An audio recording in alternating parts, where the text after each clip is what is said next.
Ketika hari mulai siang, semua imam kepala dan tua-tua bangsa Yahudi berkumpul dan mengambil keputusan untuk membunuh Yesus. Mereka membelenggu dia, lalu membawanya dan menyerahkannya kepada Pilatus, wali negeri itu. Pada waktu Yudas yang menyerahkan dia melihat bahwa Yesus telah dijatuhi hukuman mati, menyesallah ia. Lalu ia mengembalikan uang yang 30 perak itu kepada imam-imam kepala dan tua-tua dan berkata, "Aku telah berdosa karena menyerahkan darah orang yang tak bersalah." Tetapi jawab mereka, "Apa urusan kami dengan itu? Itu urusanmu sendiri." Maka ia pun melemparkan uang perak itu ke dalam bait suci, lalu pergi dari situ dan menggantung diri. Imam-imam kepala mengambil uang perak itu dan berkata, "Tidak diperbolehkan memasukkan uang ini ke dalam peti persembahan, sebab ini uang darah." Sesudah berunding, mereka membeli dengan uang itu tanah yang disebut tanah tukang periuk untuk dijadikan tempat pekuburan orang asing. Itulah sebabnya tanah itu sampai pada hari ini disebut tanah darah. Dengan demikian, genaplah firman yang disampaikan oleh Nabi Yeremia.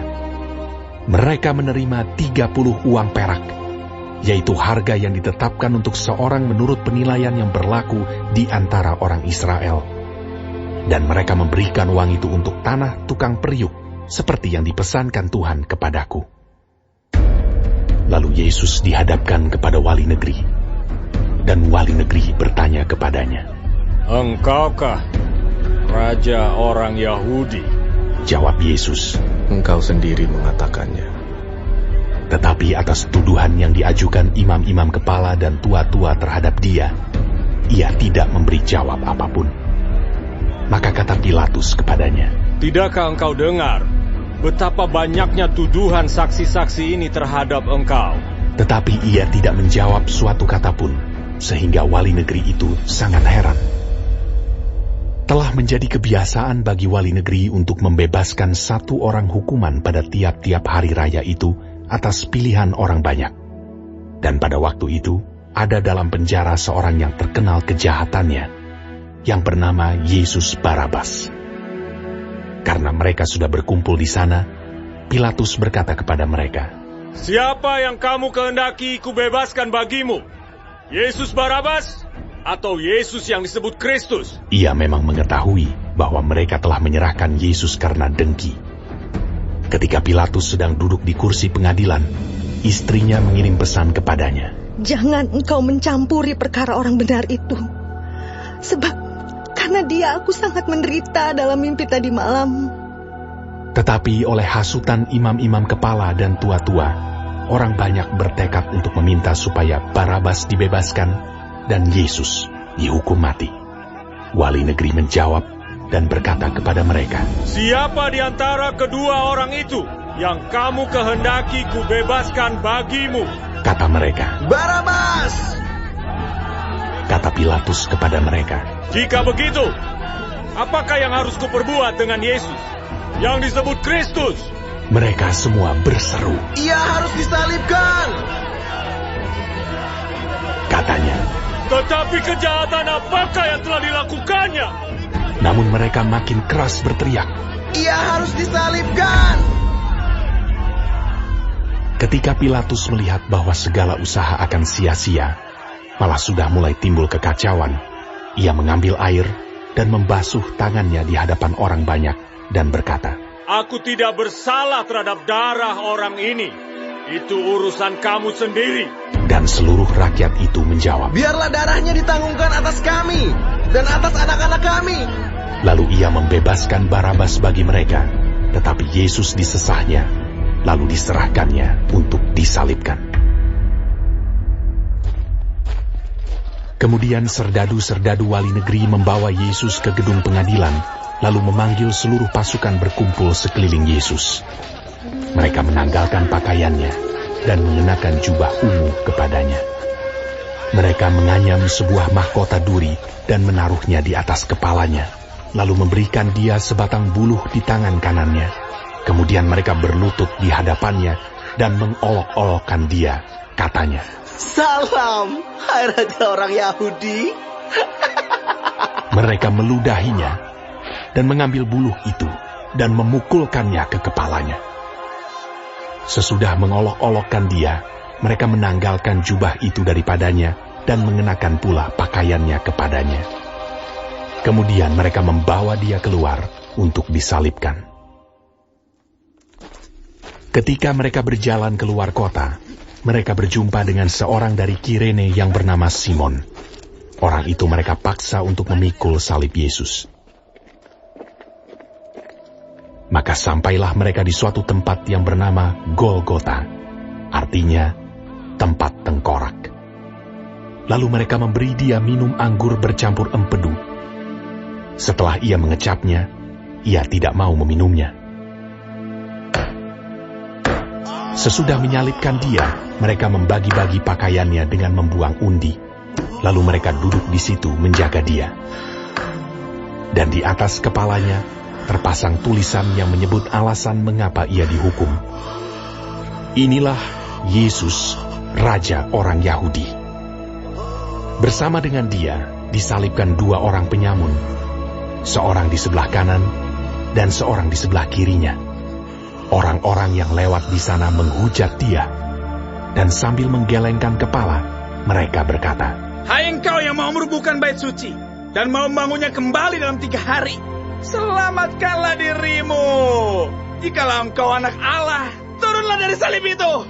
Demikian juga imam-imam kepala bersama-sama ahli-ahli Taurat dan tua-tua mengolok-olokkan dia, dan mereka berkata, Orang lain ia selamatkan, tetapi dirinya sendiri tidak dapat ia selamatkan.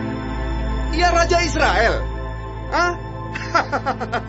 Baiklah, ia turun dari salib itu, dan kami akan percaya kepadanya. Ia menaruh harapannya pada Allah.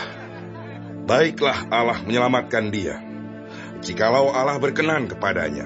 Karena ia telah berkata, Aku adalah anak Allah. Bahkan penyamun-penyamun yang disalibkan bersama-sama dengan dia mencelanya demikian juga. Mulai dari jam 12, kegelapan meliputi seluruh daerah itu sampai jam 3. Kira-kira jam 3, berserulah Yesus dengan suara nyaring. Eli, Eli, lama sabachthani. Artinya, Allahku, Allahku, mengapa engkau meninggalkan aku? Mendengar itu, beberapa orang yang berdiri di situ berkata, Ia memanggil Elia. Dan segeralah datang seorang dari mereka. Ia mengambil bunga karang, mencelupkannya ke dalam anggur asam, lalu mencucukkannya pada sebatang buluh, dan memberi Yesus minum. Tetapi orang-orang lain berkata, Jangan, baiklah kita lihat, apakah Elia datang untuk menyelamatkan dia. Yesus berseru pula dengan suara nyaring, lalu menyerahkan nyawanya. Dan lihatlah, tabir bait suci terbelah 2 dari atas sampai ke bawah. Dan terjadilah gempa bumi, dan bukit-bukit batu terbelah, dan kuburan-kuburan terbuka, dan banyak orang kudus yang telah meninggal bangkit. Dan sesudah kebangkitan Yesus, mereka pun keluar dari kubur, lalu masuk ke kota kudus dan menampakkan diri kepada banyak orang.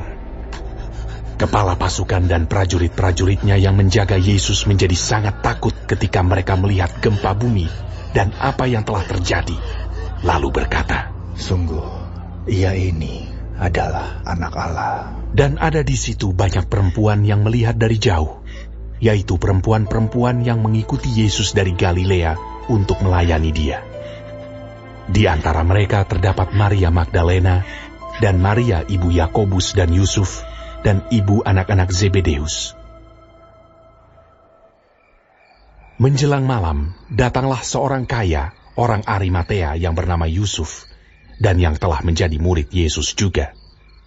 Ia pergi menghadap Pilatus dan meminta mayat Yesus. Pilatus memerintahkan untuk menyerahkannya kepadanya. Dan Yusuf pun mengambil mayat itu, mengapaninya dengan kain lenan yang putih bersih, lalu membaringkannya di dalam kuburnya yang baru yang digalinya di dalam bukit batu. Dan sesudah menggulingkan sebuah batu besar ke pintu kubur itu, pergilah ia. Tetapi Maria Magdalena dan Maria yang lain tinggal di situ, duduk di depan kubur itu. Keesokan harinya, yaitu sesudah hari persiapan, datanglah imam-imam kepala dan orang-orang Farisi bersama-sama menghadap Pilatus, dan mereka berkata, Tuan, kami ingat bahwa si penyesat itu sewaktu hidupnya berkata, sesudah 3 hari, aku akan bangkit. Karena itu, perintahkanlah untuk menjaga kubur itu sampai hari yang ketiga. Jikalau tidak, murid-muridnya mungkin datang untuk mencuri dia, lalu mengatakan kepada rakyat, ia telah bangkit dari antara orang mati. Sehingga penyesatan yang terakhir akan lebih buruk akibatnya daripada yang pertama. Kata Pilatus kepada mereka, Ini penjaga-penjaga bagimu. Pergi, dan jagalah kubur itu sebaik-baiknya. Maka pergilah mereka, dan dengan bantuan penjaga-penjaga itu, mereka memeterai kubur itu dan menjaganya.